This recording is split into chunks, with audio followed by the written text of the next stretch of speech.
Unemployable by choice. So we're gonna get into that. First, I'd like to tell you a little bit about myself. I'm Joshua, a founding steward of Opolis and Spork DAO, which is the DAO that's the parent DAO for ETH Denver. I'm also the project manager for the Buffalo Biddle Brigade um, and Public Nouns, which is a new nouns fork where we're raising money for fun different ways to do public goods funding, and Rainbow Rolls last year.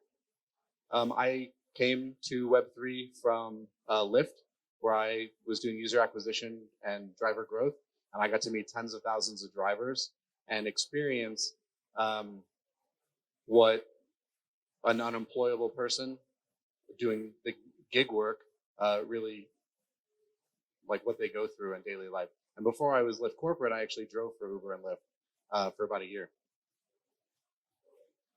So what is unemployable by choice? So the word unemployable historically means like not able to get a job. And what we're trying to do is recapture this meme to say that you cannot work for somebody else. You have to work for yourself, in a sense. So what is unemployable by choice? I'm unemployable by choice. I can't have a boss. I'm really bad at having a boss, as my boss would tell you. Thanks for laughing at that. Yeah, as he would say, I'm not your boss. You don't work for me. You work with me. And that's kind of the ethos that the things that we do at Opolis and in the ETH Denver ecosystem. We're all relatively self-sovereign. And what does that mean? There's still hierarchy in the way decisions are made, but there's no like HR department that is sitting there being like, hey, you didn't clock in at 9 o'clock. And why are you billing me for overtime and this kind of thing? And people think of the future of work as this like unlimited PTO and work from home. But that's not really the future of work. That's the present of work, and that's what being unemployable is all about. And so here are the things that we're highlighting. Does anybody have any questions about what you see on here? I'm a very conversational. I don't want to just talk at you for 20 more minutes. This is new. You're gonna have questions.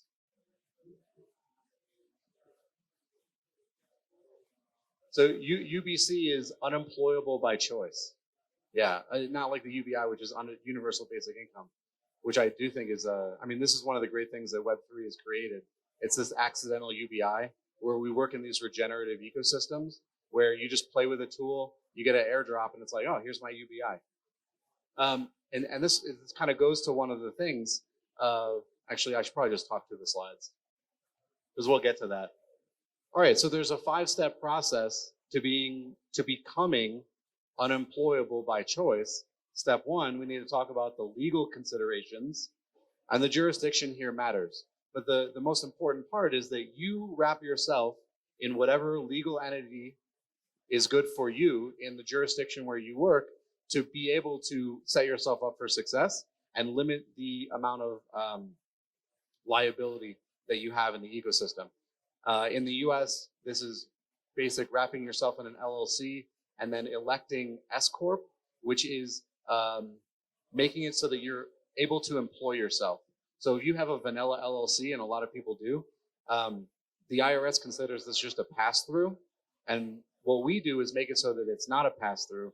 Let me break that down. What does a pass-through mean? It means that the IRS considers the income that your LLC is earning as your income. There's no distinction. It's a disregarded entity. But when you elect S or C Corp or B Corp status at the federal level, you're telling the IRS, no, please tax my entity. Don't disregard it. And through that process of your LLC S Corp, your employment vehicle, earning the revenue from the various streams of income that you have, you're able to join the Opolis Employment Commons. We invoice your company for that payroll, and so it becomes an expenditure for your company, and then we issue you a W-2, biweekly payroll, proof of employment, all the things that you need to be able to access the financial services, a mortgage, a car loan. Proof of employment is something that, I don't know, in the countries, How many of you guys are US or Canada? Okay, and the country that do you guys have this? Like, are you able to get an apartment without a job? Yeah. All right, so this is something that's universal generally around the world. A structure that's European? Where do you live? Yeah. So we're trying to expand this model to Spain and to Portugal and to the UK. Some of the other European countries are coming later. The reason for the difficulty in Europe right now is the concept of co-employment. So what we do in the Opulus Employment Commons is we co-employ you with your company, and the concept of co-employment isn't as developed in Europe. And so I mean, we're talking with lobbyists who are talking about changing laws and introducing these legal concepts. The way European governments consider it is, if we're going to co-employ you, we're your employer, but you're self-employed, right? So if you lose your stream of income from a DAO, let's say you leave the DAO you're contributing to, now who's on the hook for your unemployment benefits, for the benefits that the state requires you to provide? And you're your own employer, but on paper we're your employer, but that's not how it is or how it's supposed to be. So it creates a little bit of there's a legal difficulty with Europe at the moment.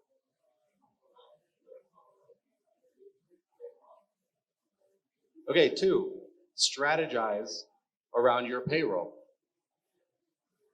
So what you need to do is keep reserves. So we'll see people who working in DAOs, they'll make $120,000, $130,000 a year, and they'll process all of that, or they'll spend all of it. And if you're not using a company, it's very easy to just treat your income like a piggy bank. You're like, oh, I've got this money, I can spend it.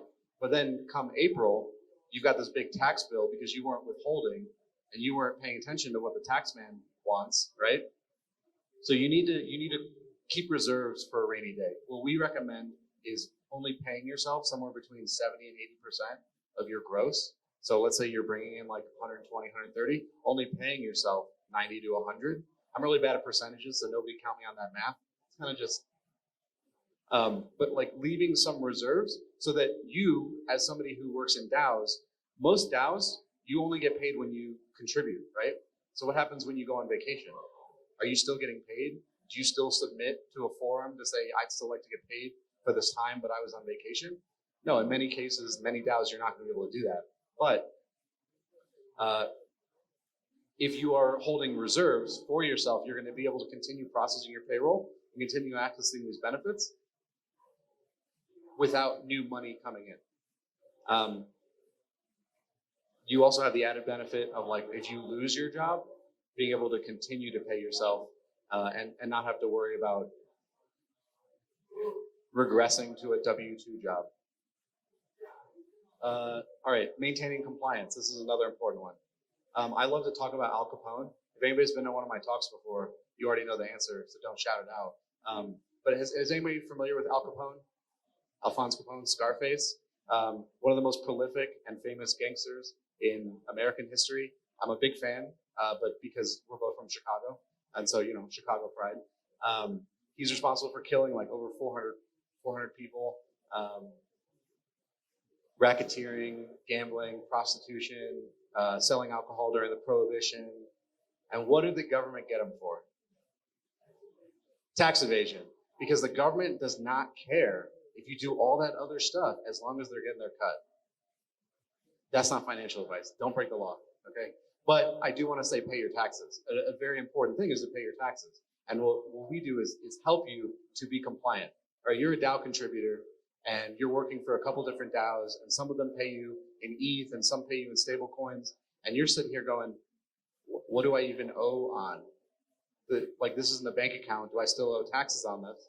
The short answer is yes. The long answer is, like, you should consult a tax professional and make sure that you're reporting all of your income correctly. But one of the things that we help to do to make this much easier for you is take all of this income that you've got out here in the metaverse and process it through an LLC as W-2 income through us, and it's being taxed. So you don't have to worry about that big bill come April.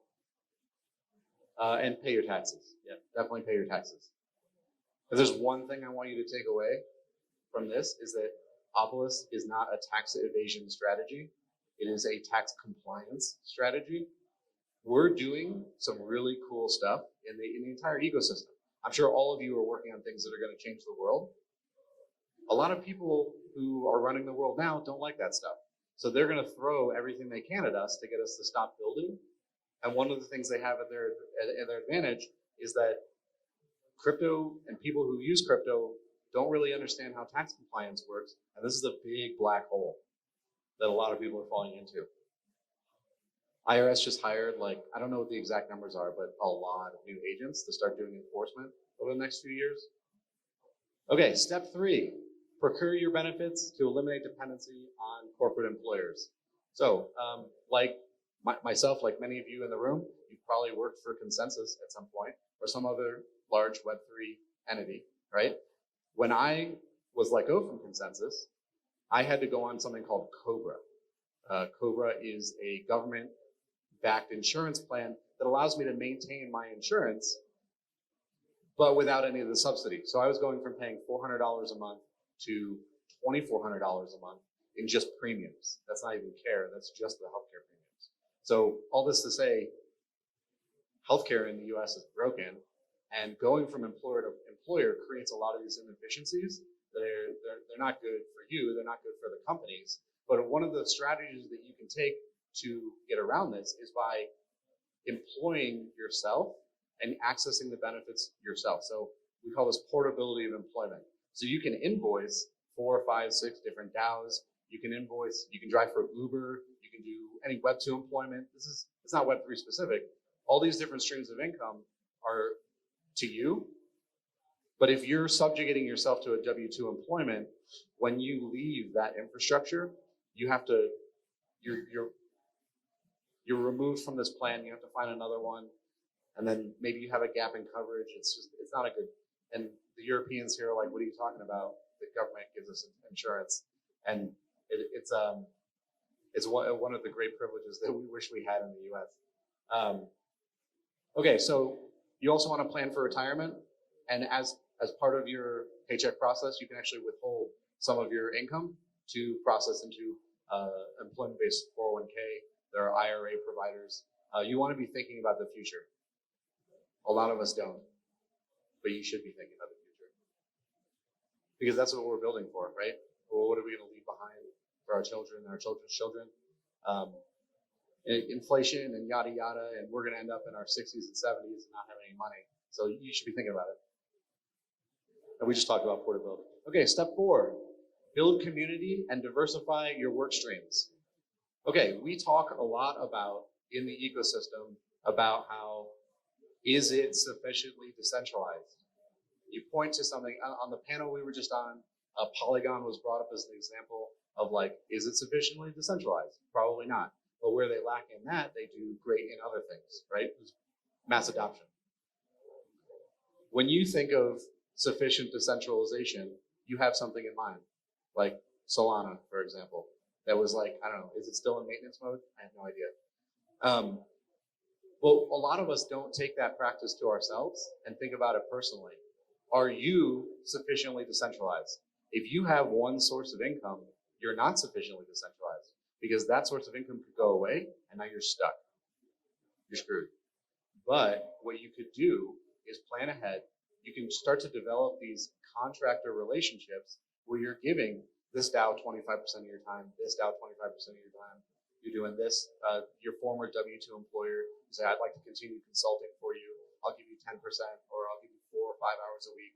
And what you can do is start to diversify your work stream, your pay, what's the word? Pay flow? There you go, cash flow. Normally I would blame like the flight, the jet lag, but I didn't go any time zones, so that was just a brain fart. And so as part of this building community and finding these work streams, you're creating a regenerative income for yourself because you need to be a positive sum addition to any community you're a part of. And the better actor you are in these communities, the more opportunities are going to come along. So instead of sitting back and saying, all right, I've got this contract, I'm going to enjoy this until I'm done with this contract, you're actively seeking employment cash flows without seeking cash flows. You're just being a good guy. You're being a good gal. You're adding to the ecosystem. And when something happens, you're like, all right, this DAO is having a hard time during the bear market. You raise your hand on Twitter and you go, hey, is anybody else looking? And the goodwill that you've built up over that time will replace one of those streams of income. And over time, you become completely self-sufficient. You are sufficiently decentralized. All right, and number 5, we have reached the top of Maslow's hierarchy of needs. The step 5 to becoming unemployable by choice is to express your unique creativity and seek personal joy. So you made it. You did it. You set yourself up. You're compliant with the government. You've got multiple streams of income.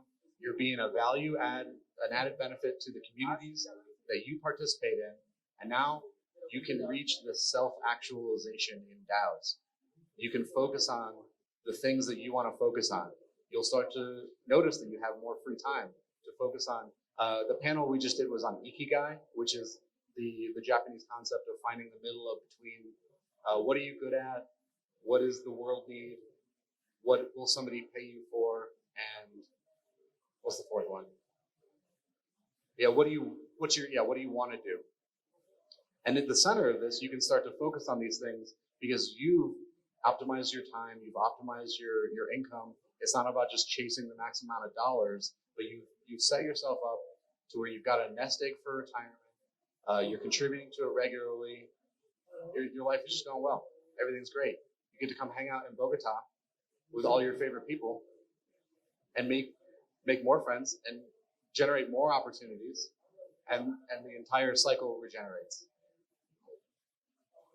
Okay, so here's our connect with the team. So you can take this QR code will take you to our landing page where you can, if you want to learn more about Opolis, I highly recommend. We do some good work. Even if you're not ready to sign up, it's okay. Most people don't right away.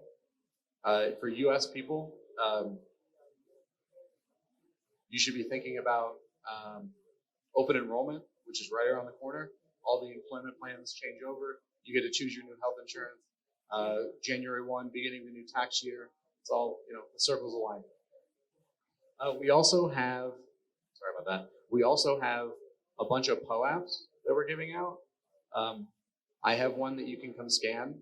So when we're done here, you can come scan it. If you collect all of the POAPs, you get some special limited edition swag at ETH Denver. Have any of you guys been to ETH Denver before? It's a fantastic, not conference, innovation festival. And this is swag that you're going to want to chase. So we've got one for here at DAOist. We've got one for Shelling Point. We have one for DevCon.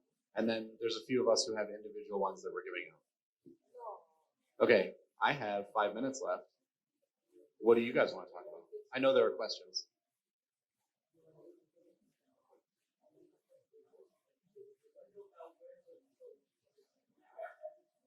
Oh, a neat number question. Okay. The new location is going to be at the National Western Stock Show Complex. So we're really leaning into the Buffacorns meme. It's a great. I want to emphasize that the toilets work. I know this is something that it is top of mind. I just preempted the next question. The toilets are great. I have tested one of them, so they work. Yeah, lots of fun new activations. Ooh, yeah. So we're going to be doing a collection of old crypto swag that you don't need anymore. We don't know what the exact. It'll basically be like per pound or half pound that you'll get like a drink ticket or something. But we're trying to do upcycling and regenerative, because there's a lot of crypto teas from a lot of conferences. Many of those companies don't exist anymore. And they're just going to sit in your closet. You're not going to wear it. So send it in. We're going to repurpose it, create new art. And then what we're going to do is we're going to have a fashion show. So the sponsors are going to be participating. We've got high-end fashion designers who are going to be participating in paired. And then on the main stage, there's going to be a fashion show where sponsors get to, it's not just a black t-shirt with their logo on it. we're really up in the game this year. It's gonna be great. We're also doing a comedy hour, which I'm really excited about, where we could just sort of roast each other. Okay. I thought you guys would be more excited about that. Yeah. All right. Any examples of roasting each other? So if you guys know Matt Wright, he's a Consensus. He does a really good Sky impression. It's like spot on. And Sky should be roasting everyone. I'm sure Sky will roast me. That's part of our relationship. He likes making fun of me. All right, Opolis questions.